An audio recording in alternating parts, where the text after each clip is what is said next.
Aravind tax நேயர்களுக்கு அன்பான வணக்கங்கள். நான் சொன்ன மாதிரியே ப்ரோமோ பார்த்துட்டே சொன்னேன், இன்னைக்கு எபிசோடு வந்து பெருசாக நமக்கு வந்து ஹைப் இருக்காது, ரொம்ப மொக்கையாக தான் போக போகுது, இன்ட்ரெஸ்டிங்காக இருக்காது, அவர் நிறைய விஷயங்களை கேட்க மாட்டார் அப்படின்னு நம்ம வந்து சொன்னோம்.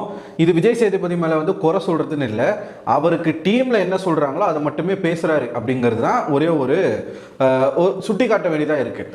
ஸோ அவர் ஷோ ஒழுங்காக பார்க்குறாரா இல்லையா அப்படிங்கிறது தெரில. ஏன்னா ஒரு விஷயத்தை கேட்டுட்டு இன்னொரு விஷயத்தை கேட்காம இருக்கிறது வந்து அதை பொறுத்த வரைக்கும் தப்பு இல்லையா?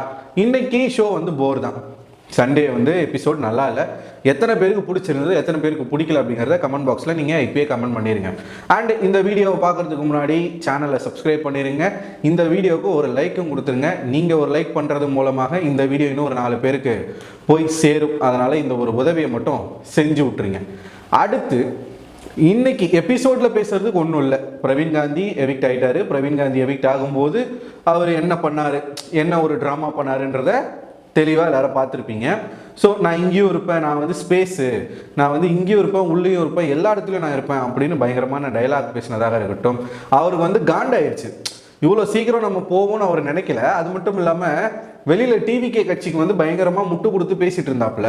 ஸோ அந்த டிவிகே கட்சிக்காரர்கள், அந்த தம்பிங்கெல்லாம் வந்து ஓட்டு போடுவாங்க, நம்மளை காப்பாற்றுவாங்க அப்படின்னு, கட்சி காப்பாற்றும் அப்படின்னு நம்பியிருப்பாரு, நினச்சிருப்பாரு.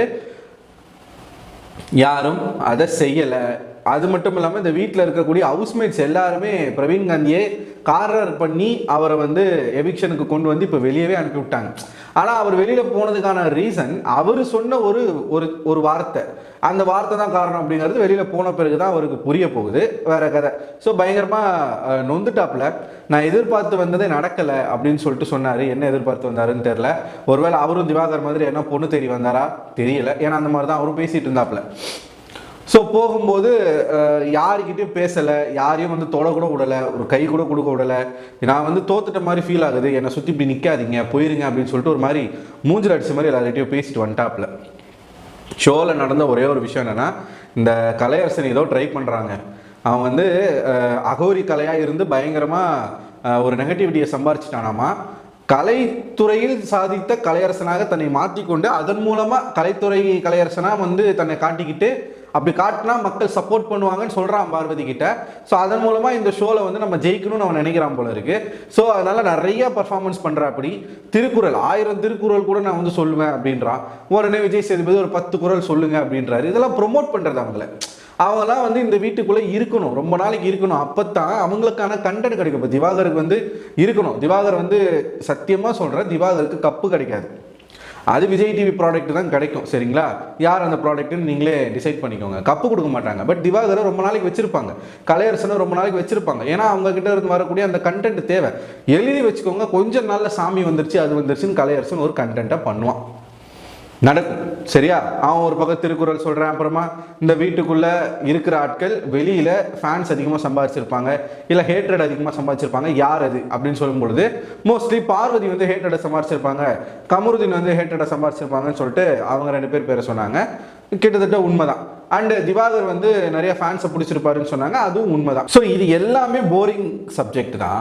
முடியும் போது மட்டும் ஒரு விஷயத்த பண்ணார். என்ன பண்ணார்? எத்தனை பேர் நோட் பண்ணீங்க? ஆதிரியை கூப்பிட்டு வார்ன் பண்ணது.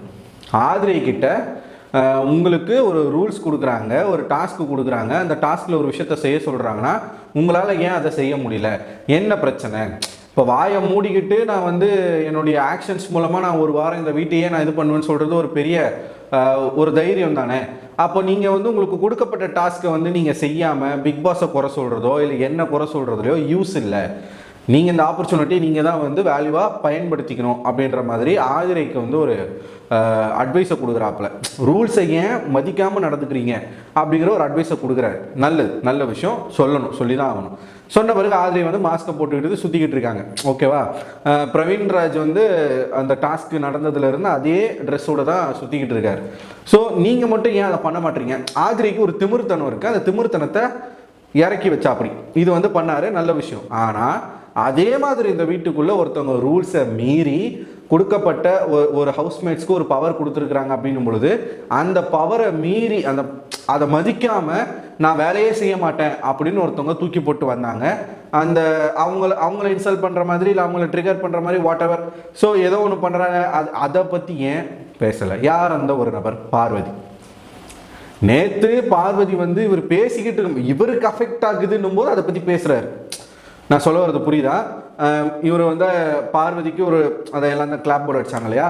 ஸோ அப்போ இவர் பேசுகிறாரு, அவங்க பேசுகிறாங்கன்னும் போது பார்வதி ஒரு மாதிரியான ஆக்ஷன்ஸ் பண்ணிட்டு இருக்காங்க. அது இவருக்கு டிஸ்டர்ப் ஆகுதுன்னும் போது அதை சுட்டி காட்டி பேசுறாரு, தப்புன்றாரு. அதுக்கு பார்வதி ஓன்னு அழுதாங்க, சரிங்களா? ஆனால் இந்த வீட்டில் இருக்கக்கூடிய ஹவுஸ்மேட்ஸ் வந்து ஒரு விஷயத்தில் பாதிக்கப்படுறாங்க. பார்வதி டாமினேட்டிங்காக இருக்காங்க, ரூல்ஸை மீறுறாங்க, ரூல்ஸை மதிக்க மாட்டுறாங்க. வீட்டின் தலை அப்படின்னு ஒருத்தருக்கு வந்து புதுசாக பதவி கொடுத்துருக்காங்க.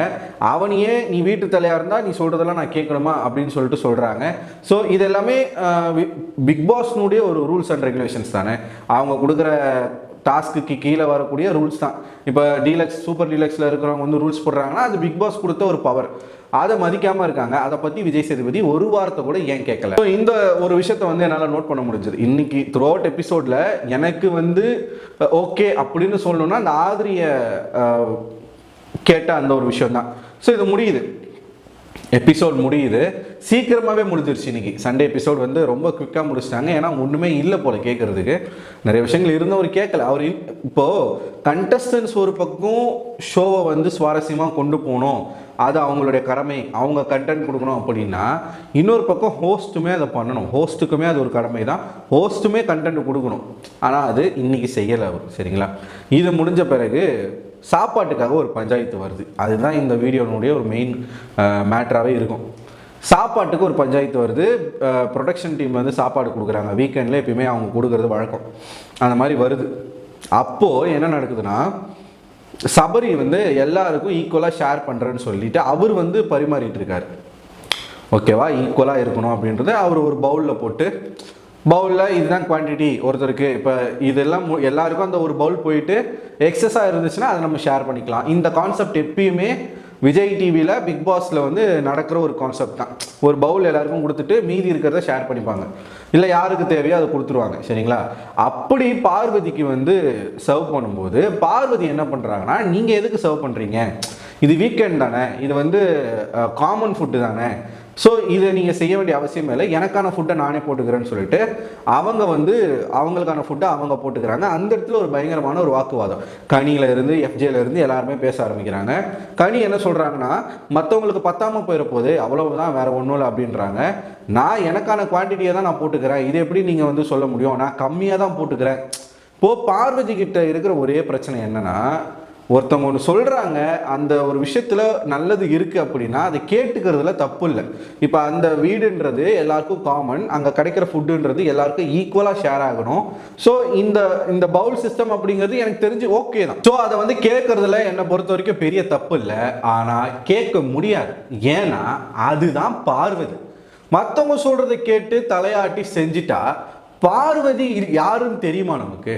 பார்வதியை பொறுத்த வரைக்கும் அவங்க என்ன நினைக்கிறாங்களோ, அவங்களுக்கு என்ன தோணுதோ அதை தான் பேசுவாங்க, அதை தான் செய்வாங்க. இல்லைனா பார்வதிக்குன்னு ஒரு கெத்து இருக்குல்ல, அந்த கெத்து போயிடும் இல்லையா? நீ சொல்லி நான் கேட்கணுமா, நான் செய்யறதாண்டா நான் செய்வேன் அப்படின்னு அந்த ஸ்லாங்கில் பேச ஆரம்பிச்சிருவாங்க நம்ம விஜய் பார்வதி. ஸோ இது ஒரு சப்ப மேட்ரு. எனக்கு இதுக்குள்ளே வந்து திவாகர் இன்வால்வ் ஆகிறது, திவாகர் வந்து எல்லாரும் சேர்ந்து ஒருத்தரை கார்னர் பண்ணுறீங்கன்னு அவர் ஒரு விஷயத்தை கிரியேட் பண்ணுறது. இப்போ உங்களுக்கு புரியுதா?